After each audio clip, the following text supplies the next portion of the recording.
So I think initially, perhaps myself and maybe other musicians too experience this expectation that there will be space and time to do more.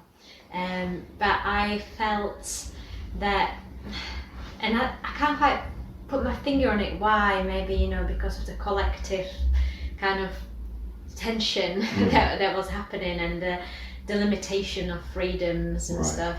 I did feel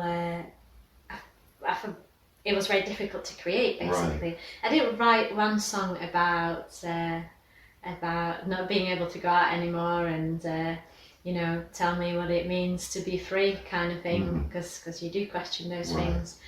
But I don't want to play it today because everybody's had enough of lockdown. I mean, I'm going to go back there, we're going to go forward. Lockdown tunes. So in normal times then, assuming the last year and a half hasn't been normal times, what would you do normally, and what's your kind of like your productivity, your creativity, and where do you perform? What do? Do you record? Do you want to tell us a little bit about yourself? Yeah. So I do have. I believe there's like a cycle in creativity, and for me there are usually periods where I don't create, and then very productive periods when I do. And I don't really chase it myself. I kind of let the songs come to me, let the creative come to me. I think it's about being available and being prepared. And if I'm too busy, maybe I feel creative, but it doesn't go anywhere because I'm not there to respond to it. But when I do have the space and time, and usually when I'm involved in things, when I'm going to gigs and I'm comparing the open mic, usually ideas come and it is easier to feel creative. Yeah.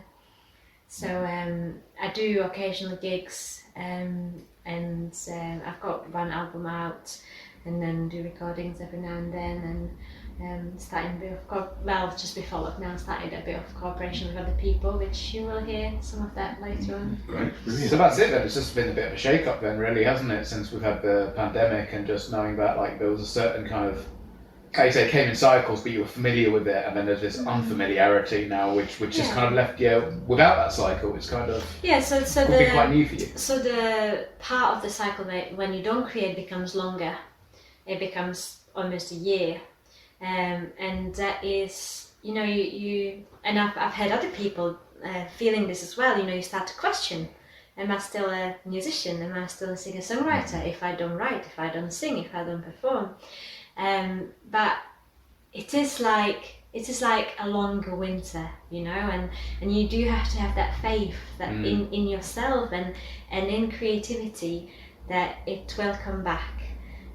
There is an author called Clarissa Pinkola Estes, and she's a storyteller and a writer.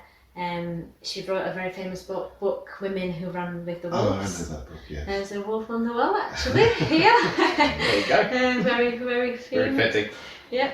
And she writes about a fire of creativity, which in itself is such a beautiful idea. Fire of creativity, and that's how it feels when you create it. You've got this fire burning, and you don't care about anything. You just do your own thing, and you're kind of consumed by it.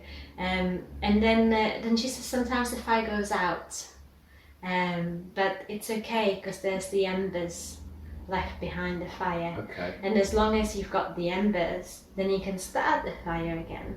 And then she says something really comforting and I really hold on to in times like last year. She says, the embers never really go out for anyone. So if you can get yourself into a situation where you can nourish yourself and nourish your creativity and do little bits and bobs, and there can be small things, I believe, for me, like playing one of my old songs, just picking up the guitar, or going for a walk, or I did some painting the other day, and just being able to lose yourself in the doing and have that playfulness and that freedom to just be in the moment. I think all that nourishes the It's quite cool what you said about the embers.